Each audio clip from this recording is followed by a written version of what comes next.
যশোর বিমানবন্দর বাংলাদেশের যশোর শহরে অবস্থিত একটি বিমানবন্দর।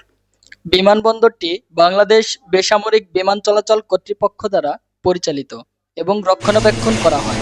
বাংলাদেশ বিমান বাহিনী এই বিমানবন্দরটিকে বাংলাদেশ বিমান বাহিনী ঘাঁটি বীরশ্রেষ্ঠ মতিউর রহমান যশোরের অংশ হিসাবে এবং বাংলাদেশ বিমান বাহিনী একাডেমির প্রশিক্ষণ কেন্দ্র হিসেবে ব্যবহার করে।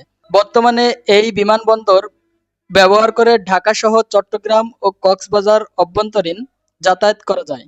যশোর বিমানবন্দর ব্যবহার করে বিমান বাংলাদেশ এয়ারলাইন্স, নভ এয়ার ও ইউএস বাংলা এয়ারলাইন্সের মতো আন্তর্জাতিক বিমান সংস্থাসমূহ। আকাশটা খুব বেশি মেঘলা থাকার কারণে আজকের ফুটেজগুলো খুব বেশি কালারফুল হয়নি, এই কারণে খুব বিস্তারিতভাবে ফুটেজ নেইনি।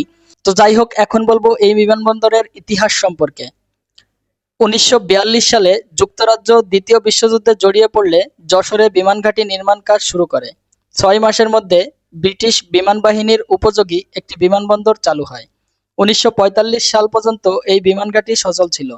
এরপর ভারত ভাগ হলে ১৯৫০ সালে যশোরে পাকিস্তান সেনাবাহিনী ও বিমান বাহিনীর ঘাঁটি স্থাপন করে।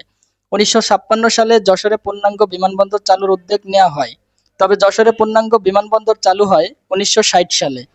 বিমানবন্দরটি যশোর শহরের ক্যান্টনমেন্ট এলাকার কাছেই অবস্থিত। এটি যশোর যাওয়ার বাইপাস সড়ক থেকে সহজেই যাওয়া যায়। এই বিমানবন্দর শুধুমাত্র দেশের অভ্যন্তরীণ বিমান চলাচলের জন্য ব্যবহৃত হয়। সো আজকে এই পর্যন্তই। ইনশাল্লাহ দেখা হবে পরবর্তী কোনো নতুন ভিডিওতে। সবাই ভালো থাকবেন, সুস্থ থাকবেন।